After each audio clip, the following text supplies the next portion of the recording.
afternoon, folks. My name is Kurt Hitzemann, County Court Judge here in Hernando County. You folks are here for your first appearance. Purpose of the first appearance is so that you may be informed of the charges against you. I'll determine if probable cause exists for those charges.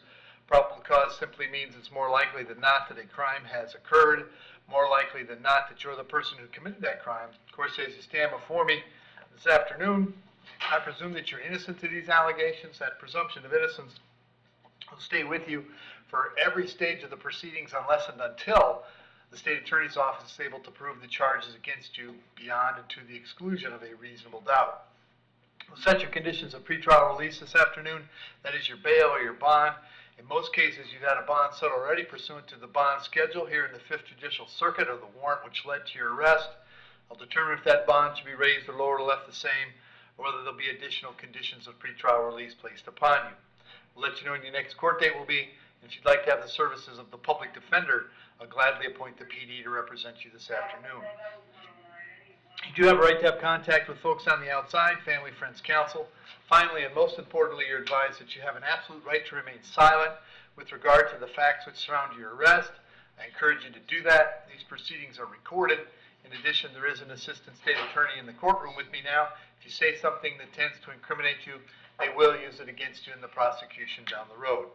And I need those of you there at the jail for first appearance to please raise your right hands and be sworn. Y'all solemnly swear affirm, tell the truth, whole truth, nothing but the truth. Outstanding. When you hear your name called, you can step forward to that podium. Wednesday, Kundrat.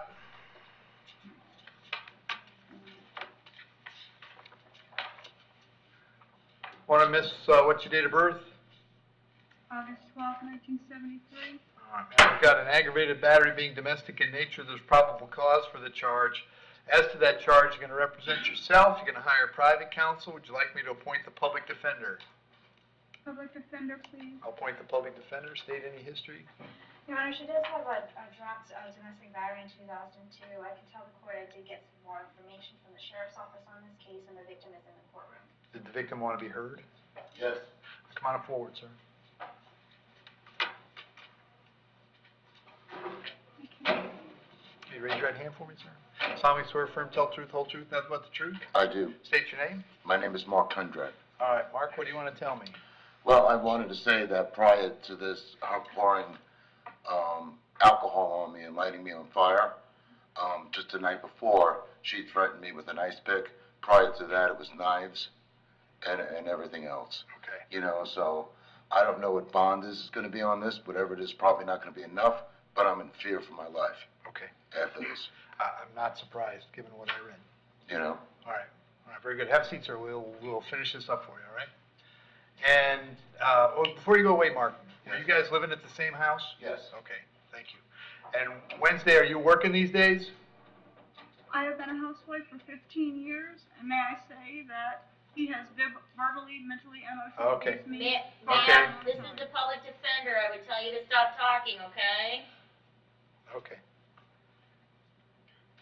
All right. So what I'm going to do Wednesday is set your bond at $5,000. There's a couple of conditions of that bond. Number one, you'll have no contact with Mark. No contact means no contact of any kind. You don't call, you don't write, you don't email, you don't text message, you don't contact him through social media, you don't go where he lives, you don't go where he works, you don't have any contact of any kind. You don't contact him through a third person, any way that you might imagine contacting him. I forbid you to do that. If you have contact and we find out about it, you will be subject to having your bond revoked and held in jail without bond. Two, we are going to, if you are able to bond out, you'll be subject to GPS monitoring at your expense. Three, we're going to hold you till 4 o'clock so that if Mark wants to go get a civil injunction for protection against domestic violence, we'll know where to find you.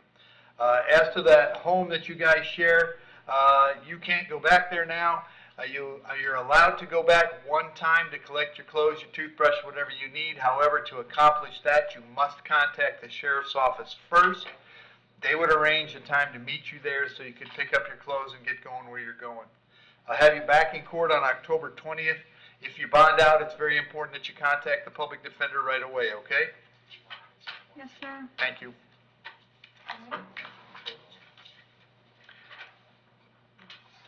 Is Livio Zuniga?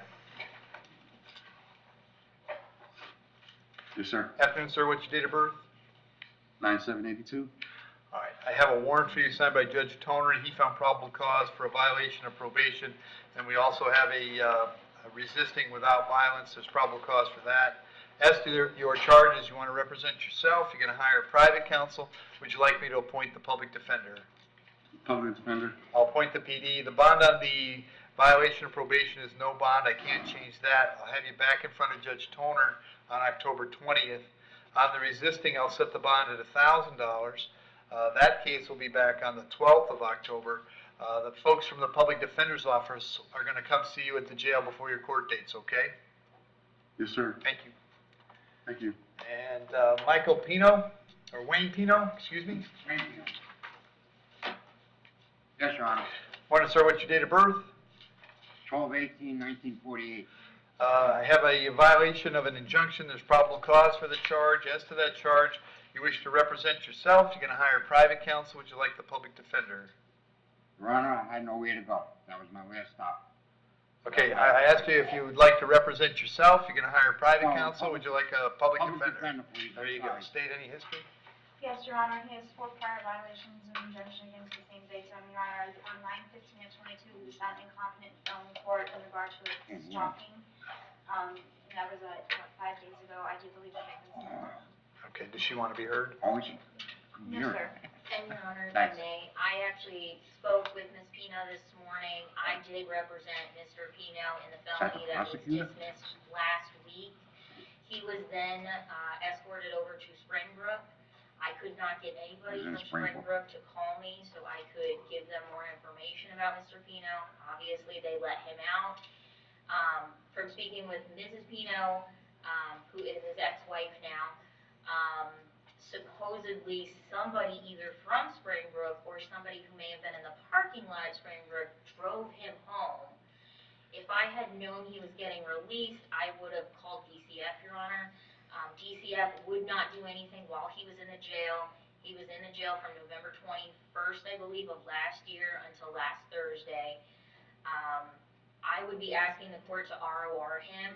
I have been trying to contact the jail medical staff this morning, and I have been unsuccessful, but I will contact them as soon as I leave court to see if we can do what we did last week, and hopefully I can get in touch with somebody at Springbrook.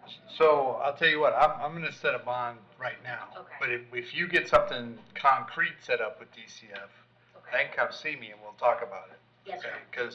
Because right now I hate turning him loose in the street because I think I know right where he's going to go. And, Your Honor, I absolutely understand.